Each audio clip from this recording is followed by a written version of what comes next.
तर पावसाळ्यात बंदी असूनही आता खोल समुद्रात मासेमारी सुरूच असल्याचं पाहायला मिळत आहे। नंबर आणि नाव झाकलेल्या बोटींकडून ही मोठ्या प्रमाणात मासेमारी सुरू दिसते। अखिल महाराष्ट्र मच्छीमार कृती समितीचे देवेंद्र तांडेल यानं याबाबतचे गंभीर आरोप केलेले आहेत। ओळख झाकलेल्या बोटींप्रमाणेच पाकिस्तानी बोटींचीही घुसखोरी शक्य असल्याचं त्यांचं म्हणणं आहे। पावसाळ्यात हवामान आणि मत्स्य प्रजनन हंगामामुळे मासेमारीवर बंदी असते। बेकायदा पकडलेल्या माशांची ससून डॉक बाहेर विक्रीचाही तांडेल यांनी आरोप केल्याचं पाहायला मिळत आहे। महत्त्वाची बातमी आपण सध्या पाहतोय।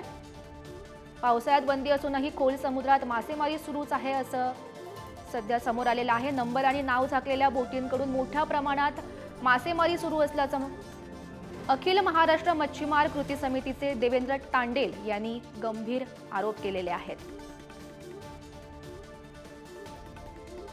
तर पावसाळ्यात माशांचा प्रजननाचा काळ असतो, त्यामुळे पावसाळ्यात ही बंदी असते। मात्र पावसाळ्यात बंदी असूनही खोल समुद्रात मासेमारी सुरू आहे असा आरोप सध्या करण्यात येतोय। अखिल महाराष्ट्र मच्छीमार कृती समितीचे देवेंद्र तांडेल यांनी हे गंभीर आरोप केलेले आहेत। ओळख झाकलेल्या बोटींप्रमाणेच पाकिस्तानी बोटींचीही घुसखोरी शक्य असल्याचं त्यांचं म्हणणं आहे। तर पावसाळ्यात हवामान आणि मत्स्य प्रजनन हंगामामुळे मासेमारीवर बंदी असते।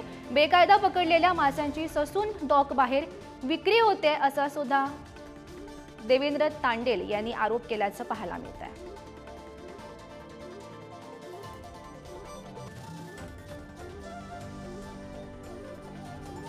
तर महत्त्वाची आणि मोठी बातमी आपण पाहतोय। पावसाळ्यात खरं तर मासेमारीसाठी बंदी असते, मात्र ही बंदी असूनही खोल समुद्रात मासेमारी सुरूच असल्याचे आरोप सध्या करण्यात येत आहेत। सोबतच नंबर आणि नाव झाकलेल्या बोटींकडून मोठ्या प्रमाणात ही मासेमारी सुरू आहे असा आरोप सध्या तांडेल यांनी केल्याचं पाहायला मिळत आहे।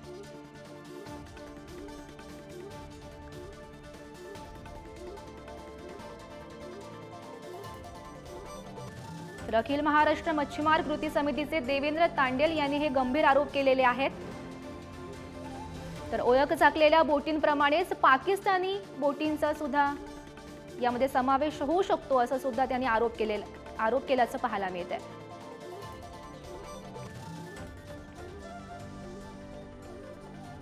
तर या संदर्भात बोलण्यासाठी आपल्यासोबत स्वतः देवेंद्र तांडेल आहेत।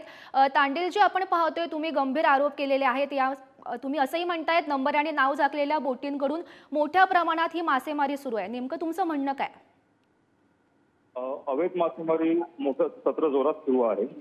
गेल्या वर्षीपासून हे सगळं सुरू असताना फिशरीज विभागाने गेल्या वर्षी FIR वगैरे सुद्धा दर्ज केले होते, फौजदारी गुन्हे दाखल केले होते। त्यांच्या FIR मध्ये त्यांनी नमूद केलं होतं की ह्या बोटी बिना परवाने रजिस्ट्रेशन नंबर नाव पुसून मासेमारी करतायत आणि हे जर ही जी सुरक्षा जाफिलता आहे आणि हे पाकिस्तानी यंत्रणांचं कळालं तर उद्या मोठा घातपात 26/11 सारखा घातपात नकारता येत नाही। आणि त्यामुळे आम्ही सुरक्षा यंत्रणा सुद्धा ताकीद देत आहोत की त्यांनाही विनंती करत आहोत की ह्या गोष्टीकडे दुर्लक्ष करू नका। अवैध मासेमारी सुरू आहे आणि त्याचा दुष्परिणाम जो आहे तो राज्याच्या सागरी सुरक्षेवर होणार आहे। हो, तांडेलजी तुमचं असंही म्हणणं आहे ज्या या बोटींवर नेमप्लेट नाही आहे त्यामुळे पाकिस्तानी बोटींचीही घुसखोरी शक्य असल्याचं तुम्ही म्हणताय? होय, आणि हे आम्ही लिखित सुद्धा दिलेलं आहे। आम्ही पोलिसांना सुद्धा लिखित कळवलेलं आहे की अशी शक्यता होऊ शकते। 26/11 जे झालं होतं तेही त्याचप्रमाणे झालं होतं। एक मच्छीमार बोट त्यांनी किडनॅप केली होती आणि ती बोट आपल्या समुद्र क्षेत्रामध्ये येऊन त्यांनी मग ते घातपात घडवलं होतं। तर त्या दृष्टिकोनातून सुद्धा सुरक्षा यंत्रणांनी बघितलं पाहिजे। पोलीस यंत्रणा, IB, नेव्ही ह्या सगळ्यांनी ह्या गोष्टीकडे लक्ष दिलं पाहिजे आणि हे गंभीर बाब आहे। आज काही घडत नाही म्हणून आपण त्याकडे दुर्लक्ष करतोय, उद्या समजा काय असं घडलं मग त्याला जबाबदार कोण हा प्रश्न निर्माण होणार। हो, नक्कीच तांडेलजी, यावर सरकार नेमकी काय भूमिका घेतं हे पाहणं महत्त्वाचं ठरणार आहे।